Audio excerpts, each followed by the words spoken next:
بسم اللہ الرحمن الرحیم۔ بسم اللہ الرحمن الرحیم۔ السلام علیکم ورحمۃ اللہ وبرکاتہ۔ عزیز طلبہ، آج مسند امام اعظم کا سبق نمبر 60 ہے اور اس سبق کے اندر ہم مریض کی نماز کا بیان پڑھیں گے۔ بیان صلاۃ المریض۔ وبہ قال حدثنا ابو حنیفہ عن ابی سفیان عن الحسن ان رسول اللہ صلی اللہ علیہ وسلم صلی محتبئا من رمد کان بعینہ۔ حضرت حسن بصری سے جو ہے وہ رحمہ اللہ تعالی سے مرسلن جو ہے وہ منقول ہے، روایت ہے کہ ایک مرتبہ نبی کریم صلی اللہ علیہ وسلم نے احتبا کی حالت میں نماز پڑھی، من رمدن کان بعینہ، گھٹنے کی تکلیف کی وجہ سے۔ اس سے اگلی روایت ہے وبہ قال حدثنا محمد بن بکیر قاضی الدامغان قال كتبت الى ابی حنیفہ فی المریض اذا ذهب عقله كيف يعمل به في وقت الصلاة فكتب الی یخبرنی عن محمد بن المنکدر عن جابر بن عبد اللہ قال مرضت فعادنی النبی صلی اللہ علیہ وسلم ومعه ابو بکر وعمر رضی اللہ تعالی عنہما وقد اغمی علیہ فی مرضی وجاءت الصلاة فتوضأ رسول اللہ صلی اللہ علیہ وسلم وصب علی من وضوئه فافقت فقال کیف انت یا جابر ثم قال صل ما استطعت ولو ان تؤمی۔ محمد بن بکیر جو کہ دامغان کے قاضی تھے، وہ کہتے ہیں کہ میں نے امام ابو حنیفہ رحمہ اللہ تعالیٰ کی خدمت میں یہ سوال لکھ کر بھیجا کہ اگر کسی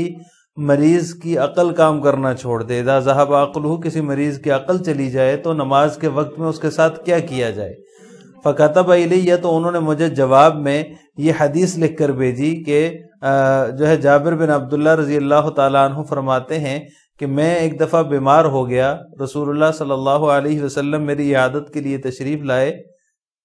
ان کے ساتھ حضرت ابوبکر، حضرت عمر رضی اللہ تعالیٰ عنہما بھی تھے، وقد اغمی علیہ فی مرضی، اور تکلیف کی وجہ سے، بیماری کی وجہ سے میں بے ہوش تھا، بے ہوشی کی حالت میں تھا، وجاءت الصلاۃ، اور نماز کا وقت ہو چکا تھا، رسول اللہ صلی اللہ علیہ وسلم نے وضو فرمایا اور اپنے وضو کا پانی مجھ پر چھڑکا، وصب علی من وضوئہ، وضو کا پانی مجھ پر چھڑکا، فافقت،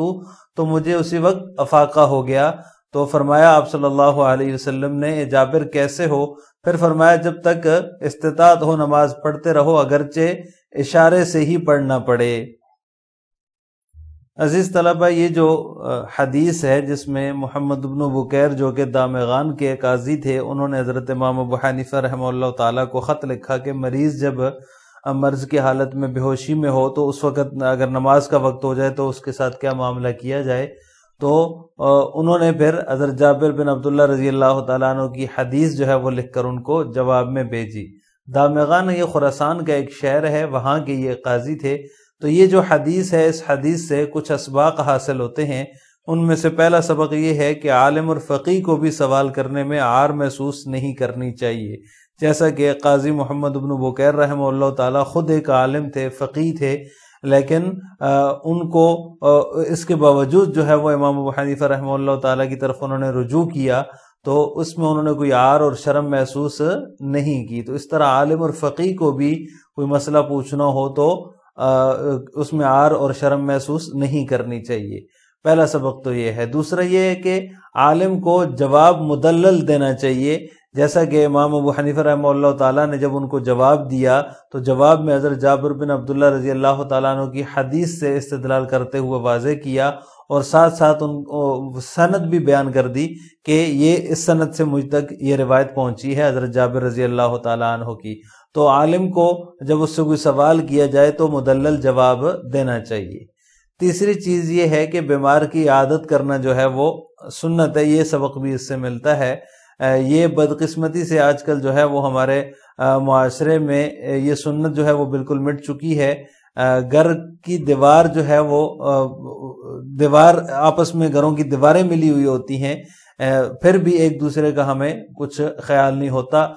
پڑوسی ہمارا اگر موت و حیات کی کشمکش میں بھی ہو تو بھی ہم اس کی خیر خبر نہیں لیتے، بلکہ بالکل لا تعلقی ہوتی ہے اور کوئی ایک دوسرے کا پرسان حال نہیں ہوتا، کوئی پوچھتا نہیں ہے، تو بیمار کی عیادت کرنے کا ثواب بھی، اس کی اہمیت بھی ہمیں اس حدیث سے پتہ چلتی ہے۔ حضرت جابر رضی اللہ تعالیٰ عنہ جب بیمار ہوئے تو نبی کریم صلی اللہ علیہ وسلم اپنے خاص صحابہ کرام کو، حضرت ابوبکر، حضرت عمر کو ساتھ لے کر ان کی عیادت کے لیے تشریف لے گئے۔ چوتھی چیز جو اس سے واضح ہوتی ہے وہ نماز کی اہمیت ہے۔ اس حدیث سے نماز کی اہمیت کا پتہ چلتا ہے کہ اگر آپ کو کھڑے ہونے کی ہمت نہیں ہے، کھڑے ہونے کی طاقت نہیں ہے تو بیٹھ کر بھی نماز پڑھیں، اگر بیٹھ کر نماز پڑھنے کی ہمت نہیں ہے تو پھر لیٹ کر اشارے سے بھی نماز پڑھنی چاہیے، لیکن نماز چھوڑنے کا کسی صورت بھی جو ہے وہ اس کی اجازت نہیں ہے۔ آج کل ہم لوگ خواہ مخواہ للوں تللوں میں نماز کو ضائع کر دیتے ہیں، اور چھوٹے سے عذر کی وجہ سے، چھوٹی سی تکلیف کی وجہ سے، بیماری کی وجہ سے بیمار کو نماز کو چھوڑ دیتے ہیں۔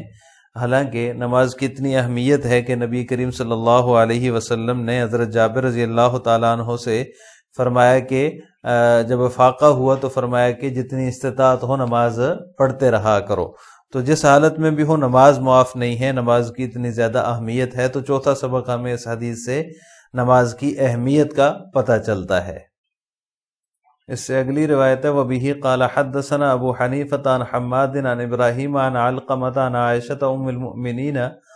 قالت لما اغمی علی رسول اللہ صلی اللہ علیہ وسلم قال مروا ابا بکر فلیصلی بالناس فقیل ان ابا بکر رجل حصر وهو بنفسه یکرہ ان یقوم مقامک قال افعلوا ما آمرکم به۔ اس روایت کا ترجمہ یہ ہے کہ حضرت عائشہ رضی اللہ تعالی عنہ فرماتی ہیں جب نبی کریم صلی اللہ علیہ وسلم پر بے ہوشی طاری ہوئی تو آپ صلی اللہ علیہ وسلم نے فرمایا حضرت ابوبکر کو حکم دو کہ وہ لوگوں کو نماز پڑھا دیں۔ کسی نے کہا ان ابا بکر رجل حصر، ابوبکر رضی اللہ تعالیٰ عنہ رقیق القلب ہیں اور وہ خود بھی آپ کی جگہ کھڑا ہونا اچھا نہیں سمجھتے۔ قال، تو آپ صلی اللہ علیہ وسلم نے فرمایا افعلوا ما آمرکم بہ، جو میں نے کہا ہے وہ کرو۔ وَبِهِ قَالَ حَدَّثَنَا أَبُو حَنِيفَةَ عَنْ حَمَّادٍ عَنْ إِبْرَاهِيمَ عَنْ عَلْقَمَةَ عَنْ عَائِشَةَ أُمِّ الْمُؤْمِنِينَ قَالَتْ لَمَّا أُغْمِيَ عَلَى رَسُولِ اللَّهِ صَلَّى اللَّهُ عَلَيْهِ وسلم قَالَ مُرُوا أَبَا بَكْرٍ فَلْيُصَلِّ بِالنَّاسِ فَقِيلَ لَهُ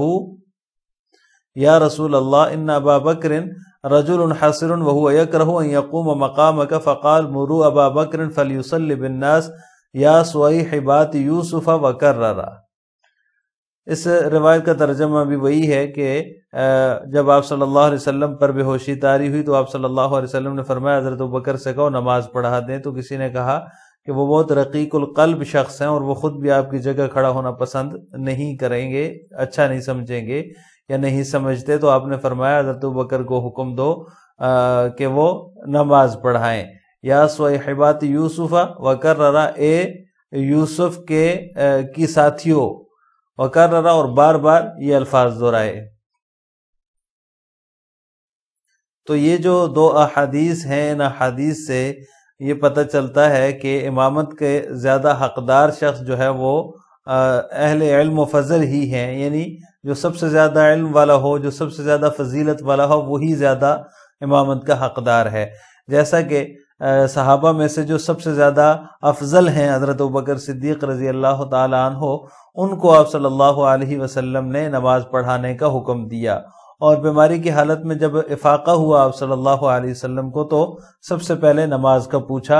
اور نماز کے وقت کا دریافت کیا۔ جب بتایا گیا کہ نماز کا وقت ہو گیا ہے تو آپ صلی اللہ علیہ وسلم نے ارشاد فرمایا کہ ان کو حضرت ابوبکر کو کہو کہ وہ نماز پڑھا دیں۔ تو بعض صحابہ میں سے کسی نے کہا کہ وہ بہت رقیق القلب ہیں، بہت نرم دل آدمی ہیں اور آپ کی جگہ کھڑا ہونا وہ اچھا نہیں سمجھتے، یعنی اپنے آپ کو اس قابل نہیں سمجھتے کہ وہ نبی کے مصلی پہ کھڑے ہوں، آپ صلی اللہ علیہ وسلم کے مصلی پہ کھڑا ہوں۔ تو آپ صلی اللہ علیہ وسلم نے فرمایا کہ ان کو حکم دو کہ وہ نماز پڑھائیں۔ اس میں یہ جو دوسری روایت ہے اس میں یا صیحبات یوسف، یہ الفاظ زیادہ ہیں۔ اس کا مطلب یہ ہے کہ یعنی یوسف کی عورتوں کی طرح بہانہ بنانے والی ہو، جس طرح انہوں نے بہانے بنا رہی تھیں، تو اس طرح جو ہے وہ حضرت عائشہ کا ذکر بھی آتا ہے۔ اگلی ایک روایت میں حضرت عائشہ رضی اللہ تعالیٰ عنہ کا ذکر ہے کہ انہوں نے یہ الفاظ کہے کہ وہ آپ کی جگہ کھڑا ہونا پسند نہیں کرتے، یا پھر وہ بہت رقیق القلب ہیں، آپ کی جگہ کھڑے ہوں گے تو وہ رونا شروع کر دیں گے، اور وہ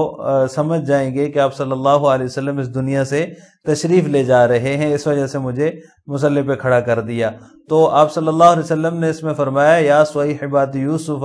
اے یوسف کی طرح بہانے بنانے والیوں، یعنی دل میں کچھ ہے اور زبان پہ اس کا اظہار کچھ آپ کر رہے ہیں، یعنی ان کو بھی پتا تھا کہ جو ہے وہ سب سے زیادہ علم والے اور سب سے زیادہ افضل جو ہیں وہ حضرت ابوبکر ہی ہیں، اس لیے آپ صلی اللہ علیہ وسلم ان کو جو ہے وہ نماز پڑھانے کا حکم دے رہے ہیں۔ تو یا صیحبات یوسف سے مراد وہ بہانہ بنانا، جس طرح انہوں نے بہانہ بنایا تھا ان عورتوں نے، دل میں کچھ تھا اور بظاہر کچھ اور بات ظاہر کر رہی تھی، تو اسی طرح حضرت عائشہ سے بھی یا کسی بھی صحابی سے جنہوں نے جو اس وقت جو ازواج مطہرات جو ان کے پاس موجود تھیں آپ صلی اللہ علیہ وسلم کے پاس، ان سے یہ کہا کہ ان کی طرح بہانے نہ بناؤ بلکہ جو کہا ہے وہ کرو۔ اسی طرح حدیث نمبر 125 کے اندر بعینہ کانا، بعینہ کے الفاظ گزرے ہیں، یعنی صلی محتبئا من رمد کان بعینہ، آپ صلی اللہ علیہ وسلم نے احتباء کی حالت میں نماز پڑھی گھٹنے میں تکلیف کی وجہ سے۔ اب عین سے کیا مراد ہے؟ عین سے مراد آنکھ بھی ہے، لیکن اس سے مراد اس حدیث میں گھٹنا ہے، کیونکہ اگر عین سے مراد آنکھ لیتے ہیں تو صورت میں جو ہے وہ معنی پوری طرح منطبق نہیں ہوتا اس پر، اس لیے یہاں اس کا ترجمہ جو ہے وہ گھٹنے سے کیا جاتا ہے کہ آپ صلی اللہ علیہ وسلم نے احتباء کی حالت میں، احتباء کا مطلب ہم نے کل کے سبق میں پڑھا تھا،